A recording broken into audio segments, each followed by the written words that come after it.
Olá pessoal, então vamos dar continuidade às nossas discussões. Como eu falei para vocês na aula passada, a nossa discussão de hoje é o texto Pesquisa em Educação, nesse texto aqui, Pesquisa em Educação, com abordagens qualitativas.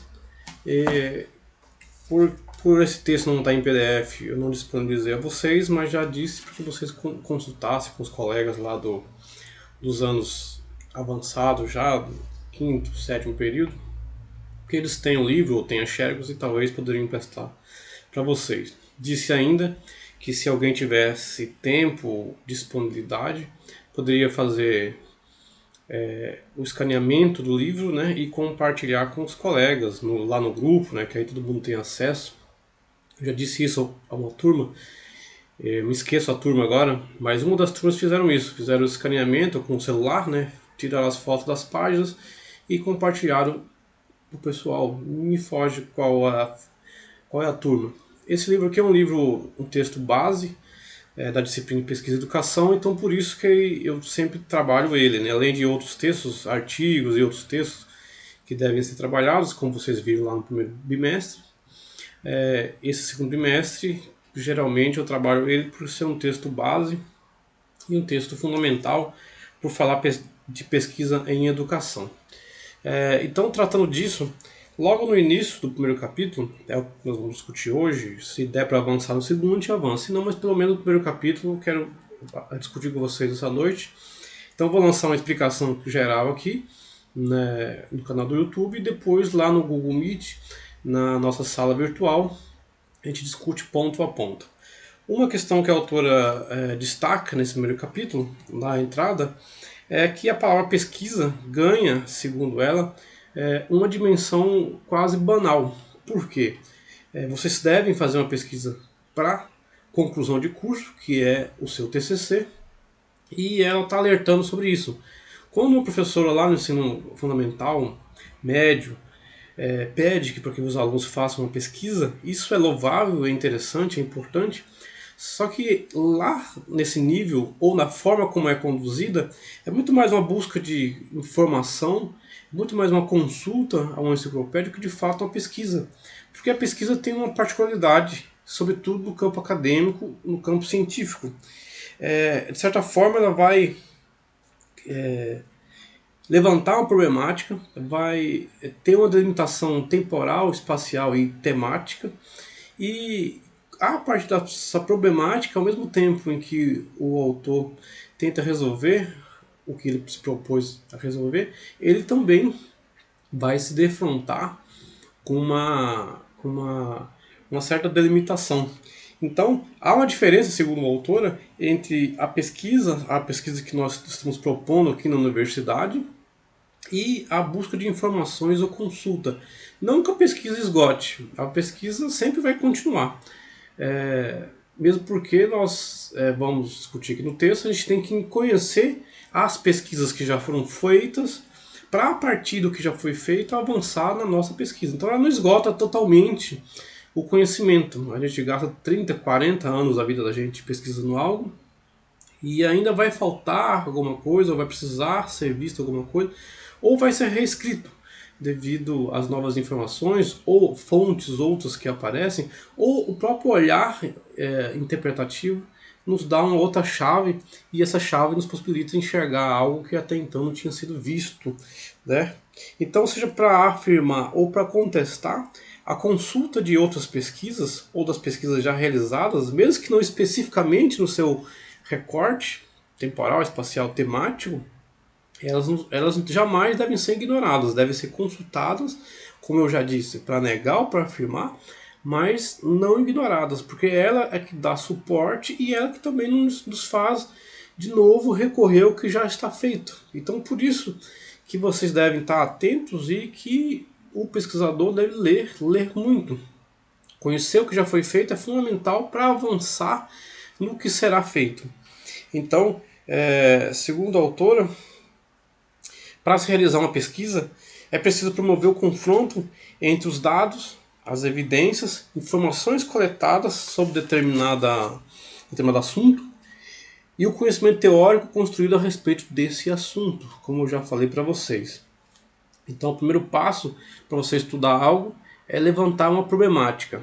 E aqui, eu estou falando por mim, não pelo que está posto no texto que nós estamos estudando. Além da problemática que você deve levantar, é necessário consultar, encontrar as fontes. É fundamental que você encontre as fontes. Uma pesquisa sem fontes não é passível ou possível de ser realizável. É necessário eleger as fontes, há um debate historiográfico, sobretudo no campo da história, da historiografia, no campo da história, que é o meu campo, né, sobre o que é fonte, o que é documento, mas o elemento material é fundamental para que a pesquisa avance. Né? Então, segundo a autora, necessariamente é necessário levantar dentro de um estudo um problema que, ao mesmo tempo que desperta interesse do pesquisador, limita a sua atividade de pesquisa a determinada porção de saber. Então,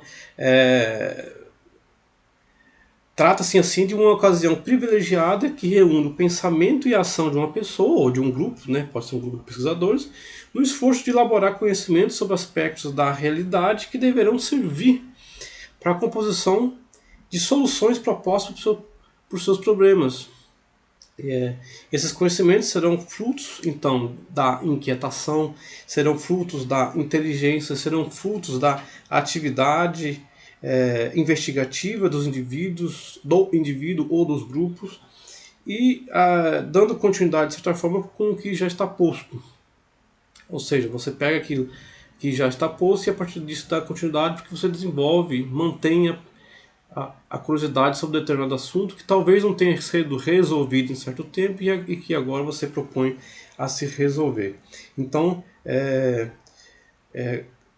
consultar os trabalhos já sistematizados, já produzidos, é tarefa fundamental de nós pesquisadores. Por isso que nós lemos totalmente. E junto a isso, as autoras Menga, Ludwig, Marli, André vão nos dar uma chave importante que para alguns alunos é preciso chamar a atenção deles. A pesquisa tem uma responsabilidade social, ela tem uma importância. Na aula passada eu disse para vocês, só um TCC por TCC, apenas para colar o grau e pegar o título de licenciado, no caso de vocês de pedagogia, é muito banal, muito frágil. A universidade e o campo acadêmico, o campo científico de modo geral, ela tem uma certa responsabilidade. Qual? A sociedade enfrenta constantemente, historicamente, diariamente, diversos problemas. E quando nós nos propomos a investigar, pesquisar, não é só uma tarefa para concluir. É também importante a gente pesquisar para poder desenvolver o quê? Desenvolver, na verdade, apresentar respostas a diversas demandas. Então, a pesquisa sempre vai remeter a um caráter social, porque uma pesquisa bem explicada, uma pesquisa bem debatida, discutida, de certa forma nos traz a possibilidade de ajudar alguém, de melhorar a aula, de melhorar um conhecimento e assim por diante.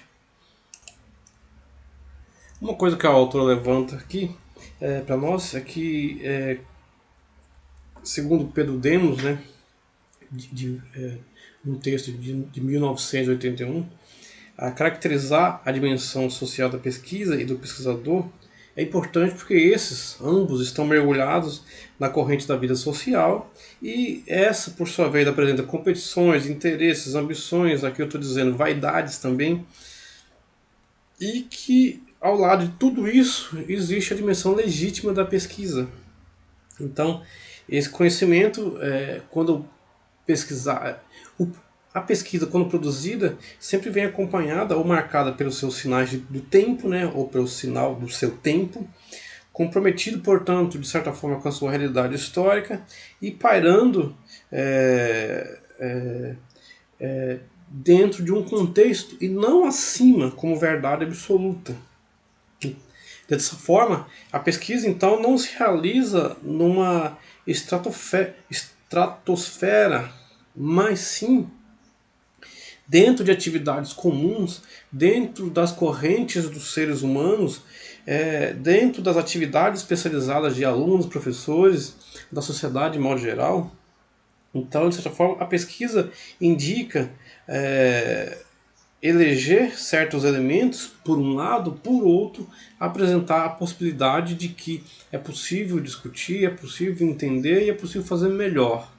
Então, na aula passada eu disse, e reforço agora novamente, quando eu faço um TCC com a perspectiva de que posso ajudar alguém ou melhorar o meu ofício enquanto historiador, ou vocês enquanto pedagogos, é importantíssimo porque nesse trabalho, nessa ação, além de eu estabelecer minha carreira, porque eu posso começar com a minha iniciação científica, ir para o TCC, ir para a especialização, para o mestrado, para o doutorado, com o mesmo tema, ou dentro da mesma área, né? E então isso pode me dar uma possibilidade de carreira, para onde você se torna autoridade nesse assunto.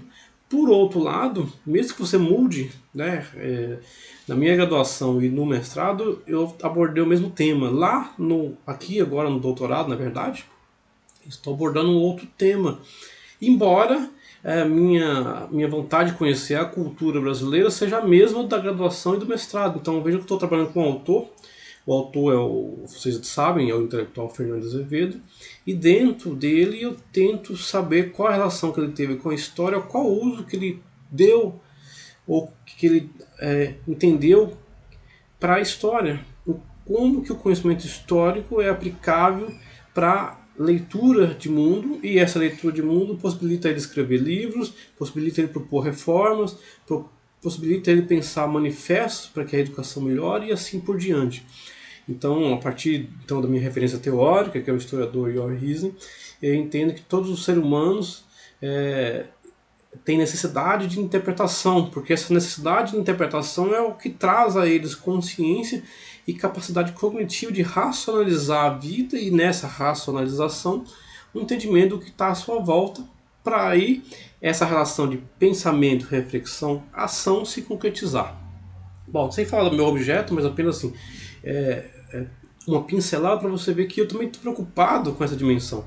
Porque é importante, se a tese for aprovada, se a ideia vigorar, a banca entender que essa ideia tem o seu valor, eu vou poder ajudar pessoas a entenderem que não dá para poder analisar as questões de educação do presente pelo presente, mas sim há uma relação histórica por trás disso, e que ao entender essa relação histórica me clareia ou trago ou lanço luz do meu presente de forma a pensar esse presente melhor e claro, possivelmente pensar o futuro de forma melhor.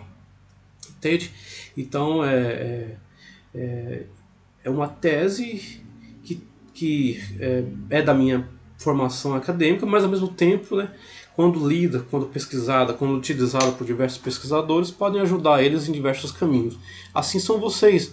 O trabalho de TCC, vários trabalhos de TCC da Universidade Estadual de Goiás, da Unidade de Jussara, né, agora Campus Corocoralina, pertencente, na verdade, ao Campus Corocoralina, serviram de base, seja para essa carreira que eu falei para vocês, seja para solucionar problemas ou apresentar possibilidades de encontrar meios de lidar melhor com a sala de aula, de lidar melhor com o ensino de certa disciplina ou de certa matéria. Então, nessa ideia, aí a autora está nos apresentando que como a pesquisa envolve todas essas relações, é de certa forma situada ou vista, porque para alguns o pesquisador é visto como aquele que está acima do ponto, aquele que vai acima dos níveis normais da vida. A autora está colocando que, na verdade, todos nós, pesquisadores, estamos dentro da vida normal.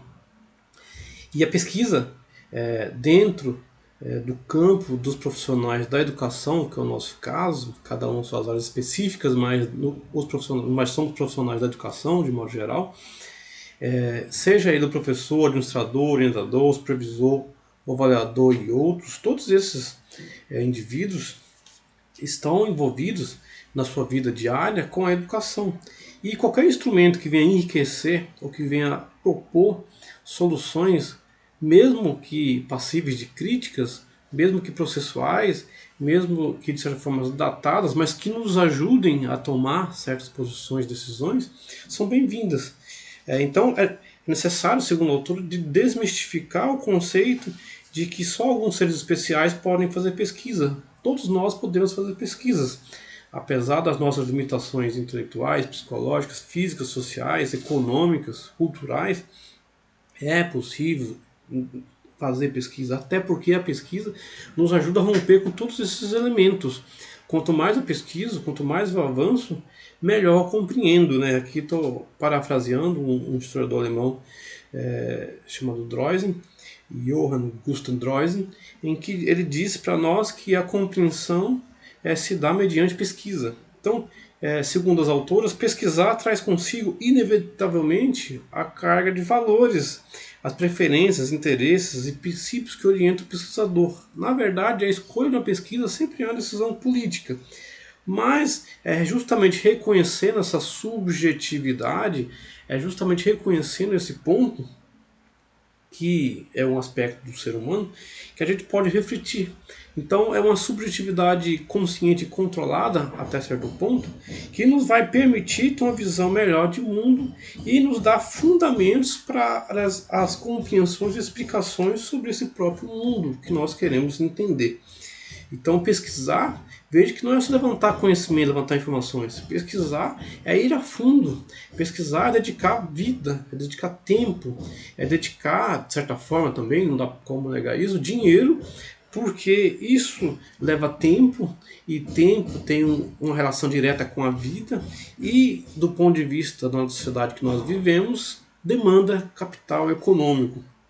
Então, a é importante levar já em consideração esses fatores, porque o pesquisador consciente desses elementos consegue entender a sua subjetividade e do seu tempo para que ele possa avançar melhor. Bom, a pesquisa e educação é situada entre o campo das ciências humanas e sociais. Há quem debata isso, depois nós vamos discutir isso em outras aulas, mas ela é situada nesses dois campos, entre as ciências humanas por um lado e as ciências sociais por outro. É óbvio que há um recorte, um objeto, um método, uma maneira específica de pesquisar nas educações. Os programas de educação nos mostram isso. Mas ela sofre influência dessas áreas. Então, assim, melhor dizendo, talvez com maior clareza e equilíbrio, eu vou reformular aqui minha frase dizendo que a pesquisa e educação, ou o campo educacional, no que tange a pesquisa, sofre influência das ciências humanas e ciências sociais, e essa, por sua vez, histórica, é uma relação histórica. Até pouco tempo, pensava-se que poderia se isolar um fenômeno educacional e, a partir disso, conseguir a sua interpretação. Obviamente, aqui estou aproximando a pesquisa e educação das ciências naturais. E aí, essa possibilidade esse pensamento de pesquisar isolando, de certa forma, ela traria a ideia de que haveria um conhecimento imóvel, então ele era fixo, e ao mesmo tempo que o pesquisador é neutro. Como nós já acabamos de falar, ele não é neutro e nada é tão fixo, permanente.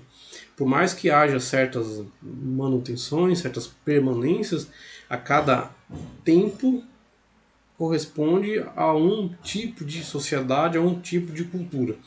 Então, é tão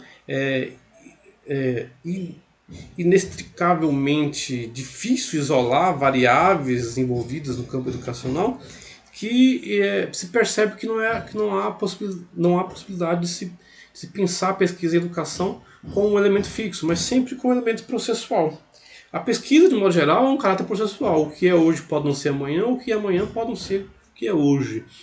E isso vai variando, né? Vai evoluindo. Óbvio que alguns elementos se tornam linhas gerais, orientativas, ou servem de norte, mas para pensar a pesquisa é sempre processual, porque a cada tempo, a cada espaço, você tem novas demandas ou novas problemáticas, novas abordagens, novas perspectivas e que demandam também novos métodos de análise, né?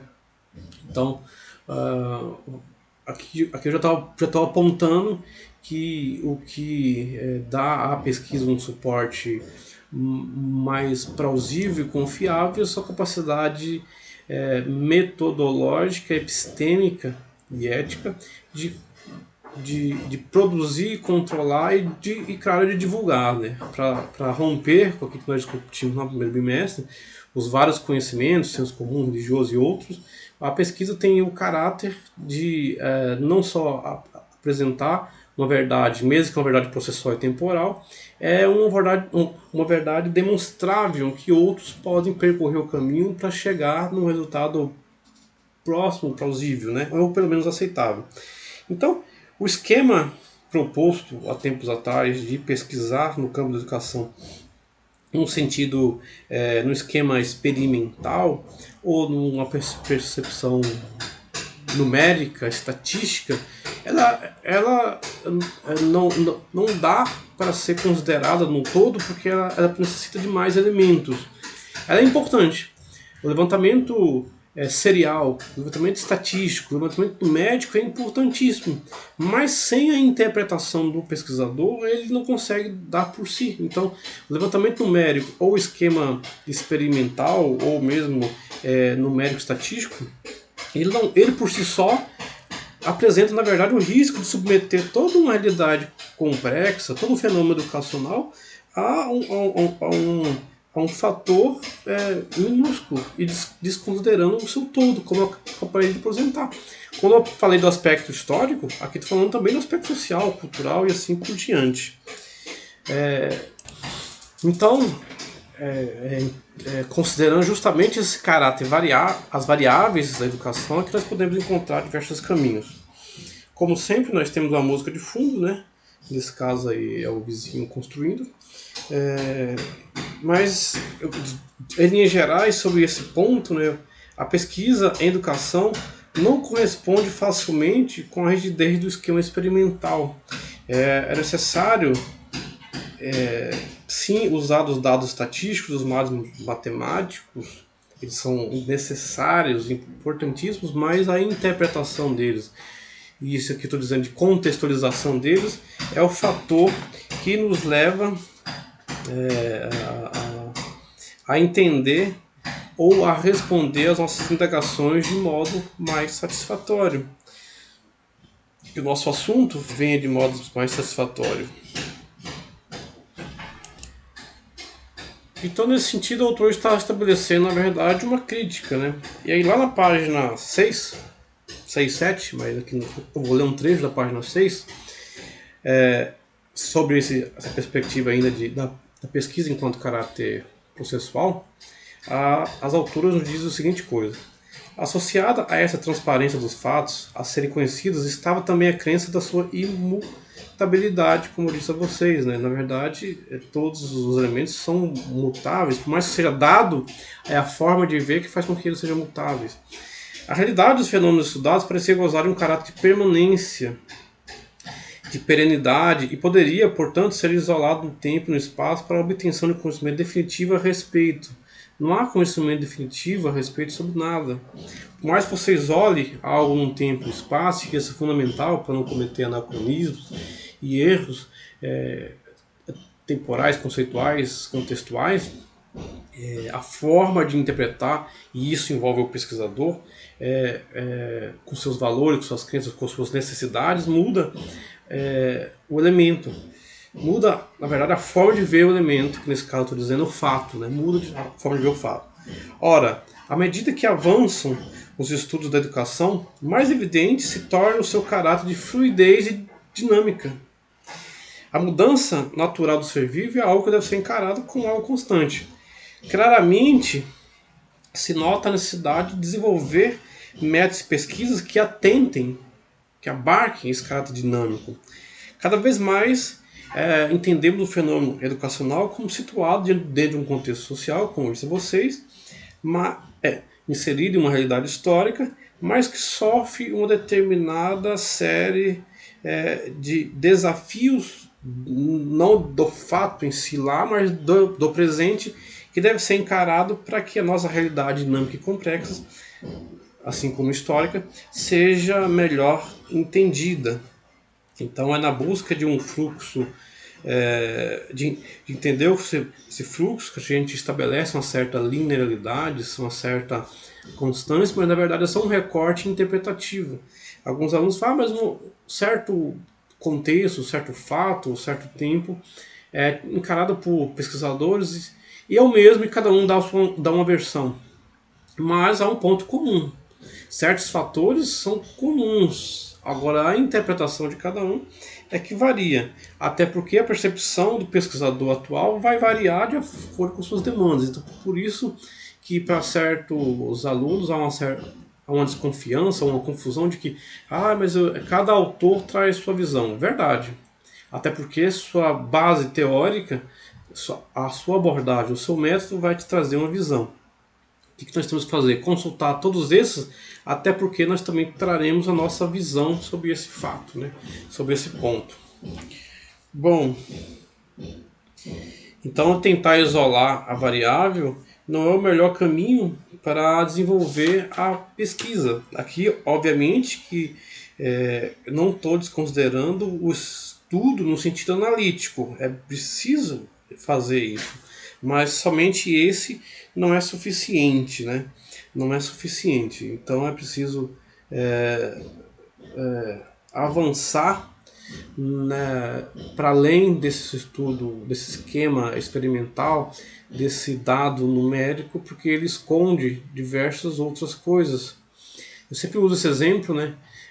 Quando você diz que um país, um estado, um município tem um nível de analfabetismo ou mesmo de alfabetizados X. Então, só um exemplo banal, eu devia ter consultado até para trazer esse exemplo mais concreto, mas quando eu ouço por aí que 80 e pouco por cento da população está alfabetizada, esse dado nos dá a ideia de que todo mundo foi à escola, sabe ler bem, escrever bem, interpretar bem. Ou um maior número, né? 90% é o maior número, né? Mas nós sabemos que muitos não leem bem, não escrevem bem, não entendem bem o que se propõe a interpretar, ou mesmo interpretam. Então, assim, há um grande número, na verdade, de alfabetizados funcionais, ou de analfabetismo funcional, melhor dizendo, que está por trás desse número. Então, assim, colocar todo mundo na escola não é suficiente para que aconteça de fato a alfabetização. E essa alfabetização é conhecer a língua portuguesa, o conhecimento formal para a vida, para o dia a dia, mas também saber utilizá-lo. São poucos que sabem utilizá-lo. A gente tem um grande número, aí eu tenho uma experiência mais concreta, de alunos que entram aí no primeiro período, no primeiro ano, dos diversos cursos que eu trabalho, e você pede para que os alunos leiam um texto, ele não consegue ler o texto. Ele não consegue ler o texto para ele, não consegue ler o texto em voz alta.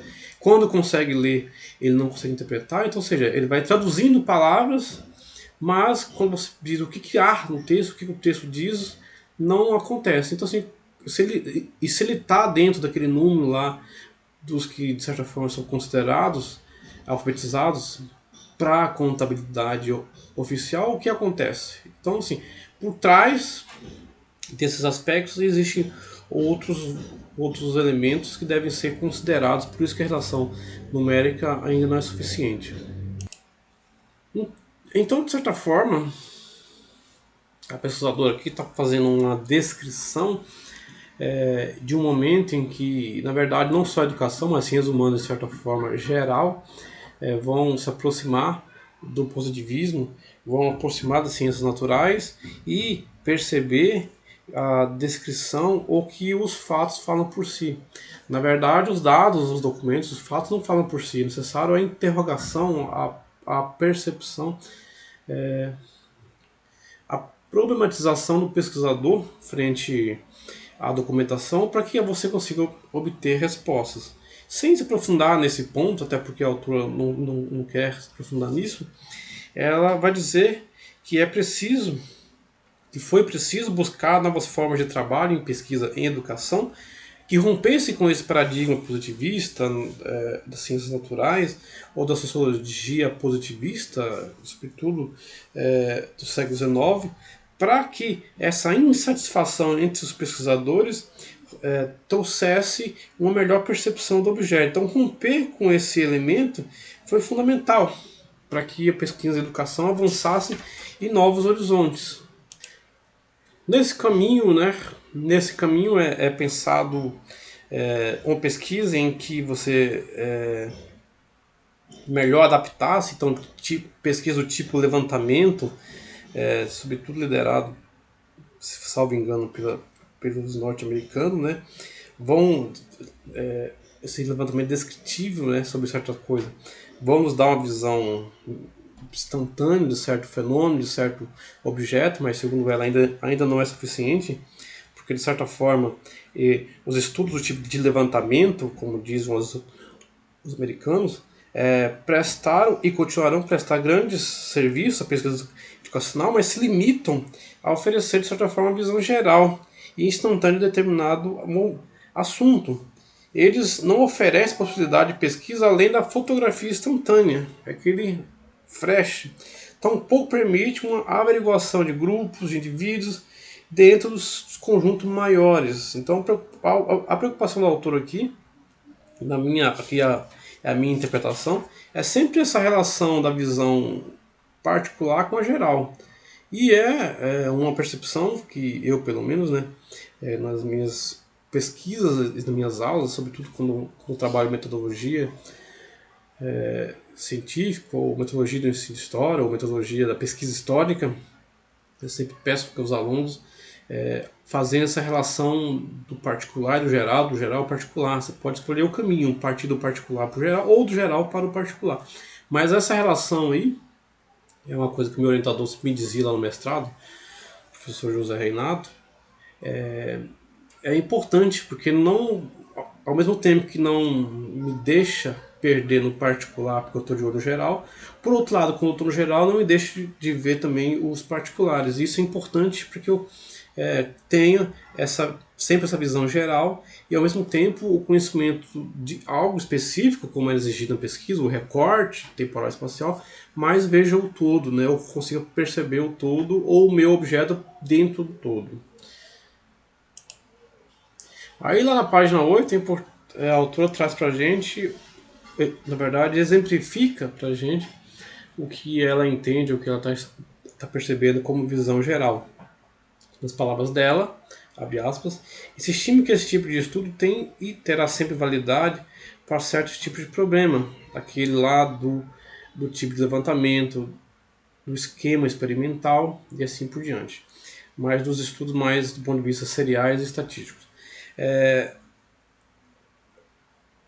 Quando você, agora para você, naquilo que ela propõe, para você, por exemplo, conhecer sobre evasão ou repetência no ensino fundamental, médio, estudar, por exemplo, a rede escolar nos dá uma visão geral. Levantar dados junto à rede escolar nos traz uma visão geral. Então eu posso trazer, ao mesmo tempo, dado estatístico, numérico, com o processo qualitativo de interpretação do que causa isso em certa região, em certo município, em certa localidade. Quando agora eu quero ver isso em sala de aula, ou numa sala de aula, qual o índice de repetência ou evasão na sala de aula, aqui eu estou falando mais de uma visão geral, do estudo macro, mas assim, de um micro social, de um estudo micro ou de uma situação micro social em que eu quero entender. Então, o delineamento experimental, de certa forma, tem prestado diversos serviços à pesquisa e educação, quando se quer destacar o foco de um absoluto em uma variável ou em variáveis. Então, o esquema experimental traz para a gente sempre uma realidade dentro de um quadro, mas que a gente deve ter em mente a visão fluida e continuada.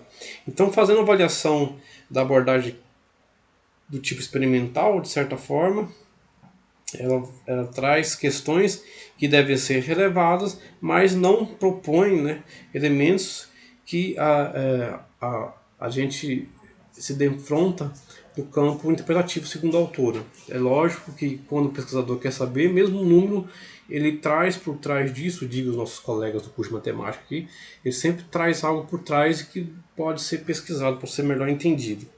Então, na página 8.9, a autora vai dizer que para responder às questões propostas pelos desafios atuais, começam a surgir novos métodos e abordagens, ou abordagens diferentes da empregadas tradicionalmente, que vai colocar o pesquisador, junto com a sua curiosidade, em relação direta com a prática educacional ou com a realidade educacional. Então, é preciso que o pesquisador esteja, segundo ela, ou participe da cena. Então aqui nós estamos falando de pesquisa participativa, em que o educador, ao ter contato direto, ele conhece a sua própria realidade. Então, de certa forma, ela nos chama a, quando pesquisar em educação, exceto, claro, obviamente, se a sua pesquisa é historiográfica ou teórica, aí já é diferente, mas de modo geral, o contato, a experiência, a pesquisa participativa, onde o pesquisador vai lá e levanta sequências didáticas, vai lá e tem contato com a escrita, vai lá e tem contato com a realidade, é fundamental. Então veja que o fato, o dado, os documentos e a participação do pesquisador para a autora é importantíssimo para que ele consiga desenvolver a sua análise. Então é justamente influenciada por essas novas atitudes de pesquisa que coloca o pesquisador no meio da cena investigada, participando dela e tomando partido dessa peça. É preciso saber de que lado estamos, como nos lembra Rubem Alves. Então, as novas propostas de abordagem propõem soluções metodológicas diferentes. Um aspecto que sempre eu digo a vocês aí, a cada objeto um método, ou mais de um método, como já disse no primeiro bimestre, porque não há como estabelecer um tipo fixo, até porque a problemática, assim como as formas de abordagem ou mesmo referencial teórico, mesmo sendo o mesmo, a cada pesquisador ganha uma dimensão variável. Pesquisar exige tipos diferentes de modo de pesquisar. Então, pesquisar envolve tipos de pesquisa diferente, ou modo de pesquisar diferente, melhor dizendo. Então, assim surgem, segundo o autor, na página 9, pesquisas participante ou participativa, ou ainda emancipatória, pesquisação, pesquisa etnográfica ou naturalística, o estudo de caso e outros, que está posto no livro dela. Vocês devem ler o livro todo, se nós não conseguimos debater todo ele lá até o final, mas essas pesquisas que ela cita aqui, ela vai discutir cada uma delas, né? E aí, dentro, ela vai falar sobre pesquisa participativa ou participante, que já existem alguma literatura entre nós e que vocês devem, né, junto ao Brandão, junto ao Pedro Demos e outros, né, avançar. Assim como pesquisa em ação, diversos autores já discutem sobre isso. Sobre a abordagem etnográfica, o estudo de casos, as próprias autoras citam aqui no livro, e também eu já consultei, tem diversos artigos, né, para aqueles que querem. Eu sou do campo da teoria da história e geralmente eu proponho a fazer uma pesquisa que você não vai tanto a campo, você faz mais uma análise historiográfica. Não que isso seja problema de ir ou de não ir. Mas a autora nos traz que esses tipos de abordagem são abordagens importantes porque elas, de certa forma, nos trazem uma dimensão mais próxima do real, não a dimensão real, veja, porque a pesquisa sempre é um recorte temporal, espacial, histórico, como nós acabamos de dizer, mas ela traz um recorte que representa uma aproximação da realidade. Aqui é eu que estou interpretando. Então, a abordagem etnográfica ou estudo de caso, respeita certos princípios e que ela se propõe a discutir. Lá nos próximos capítulos, né, nós vamos, no capítulo 2, por exemplo, falar das abordagens qualitativas de pesquisa e da pesquisa etnográfica e estudo de caso, onde vocês vão entender melhor esse aspecto. Vocês já devem ler o texto, então o segundo capítulo deve ser lido, né, para que vocês aí tenham uma noção melhor, na verdade, todo o livro, mas sobretudo para próximas discussões nossas, o segundo capítulo, porque essas formas de estudo nos fazem ter um instrumento de trabalho que, ao mesmo tempo que traz informações, nos exigem princípios. E como eu conheço os alunos da pedagogia, quase todos querem ir a campo, esses princípios devem estar bem conhecidos, bem dominados, para que não haja erros, né?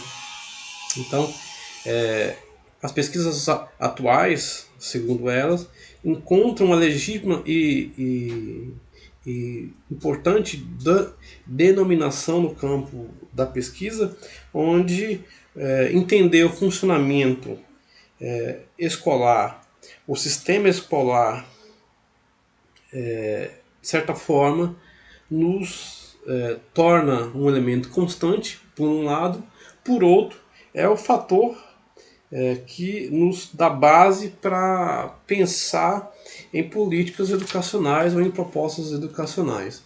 Lá na página 10,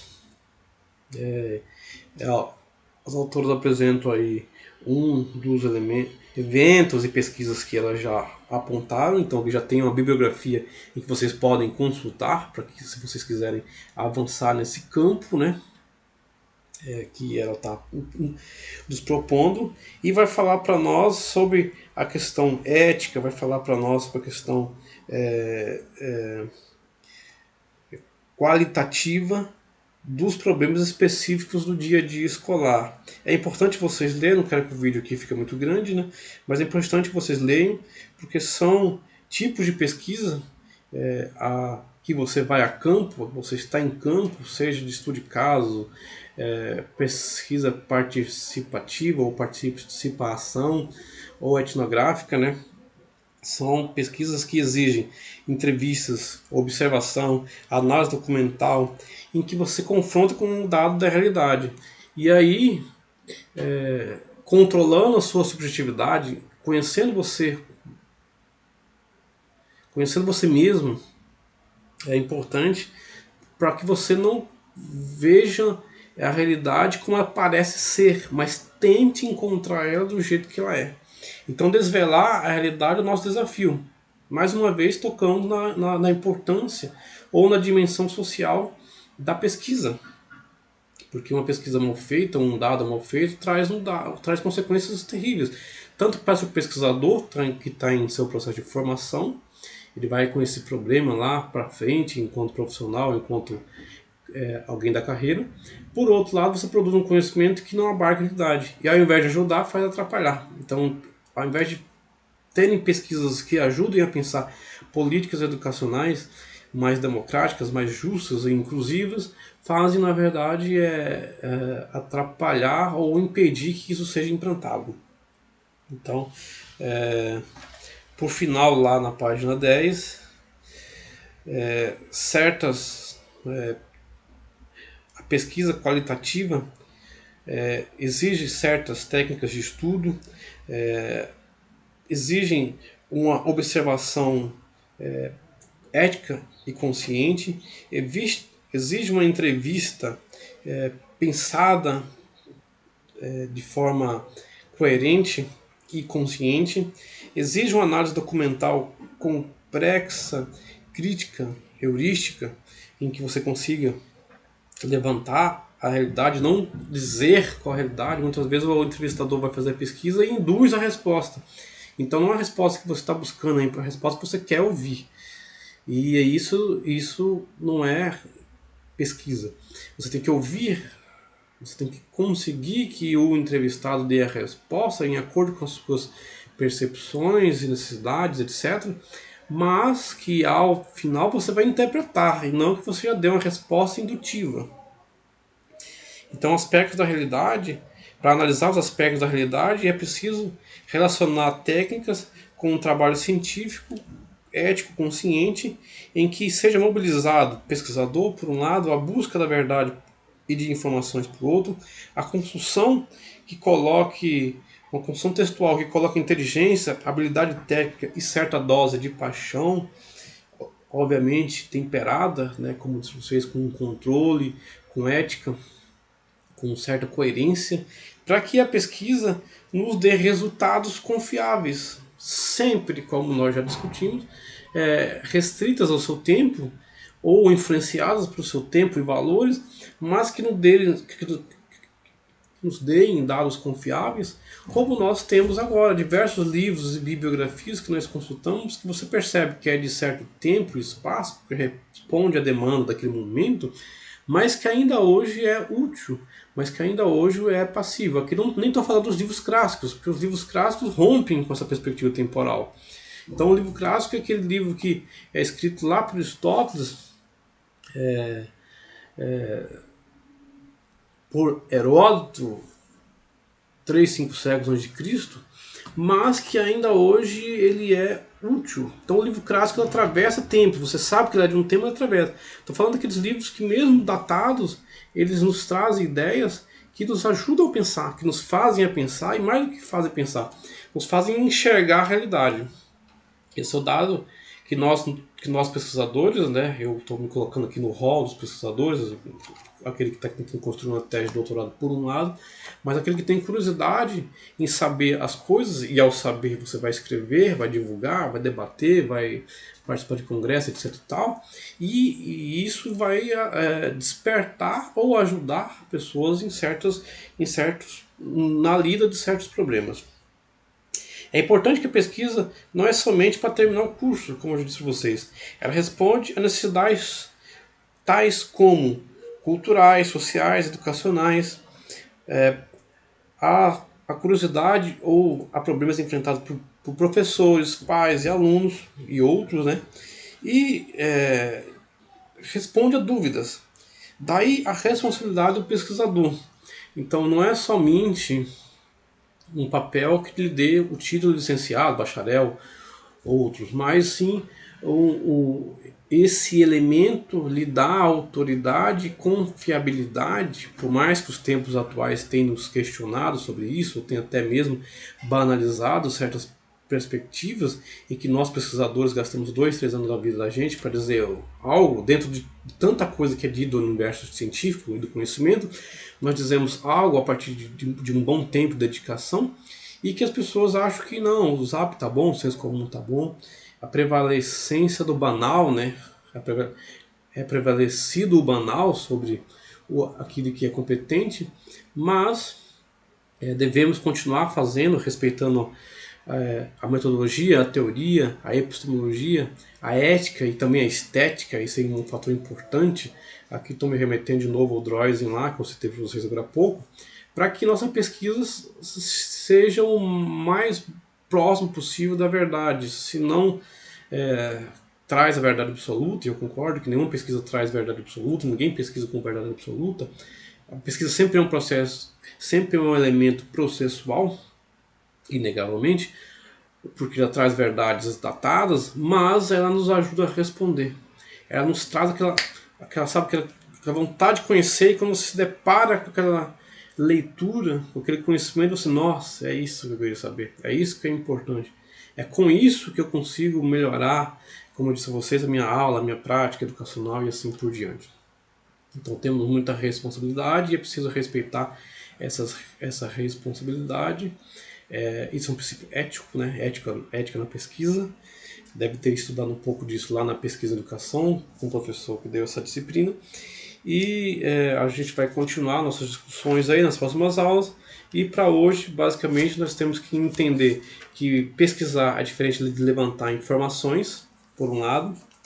A pesquisa em educação passou por diversos processos históricos e saiu do dado quantitativo, somente do dado quantitativo, melhor dizendo, para um dado qualitativo. Então quantificar, seriar, apresentar estatísticas é importante, mas interpretar, qualificar o objeto na proposta que a autora nos trouxe aqui, nessa proposta, né, como eu disse, talvez em outro autor diferente, mas nessa proposta é importante, porque essa proposta nos apresenta que qualificar o objeto, qualificar o que é estudado, é uma relação da parte com geral, ou seja, na verdade, do particular e com geral, como disse para vocês, é uma visão que eu compartilho, e que é essa relação do particular do geral que nos faz ter noção de contextos, de realidades, mas também de realidades passadas, porque a gente tem que consultar ela, mas também da nossa própria realidade.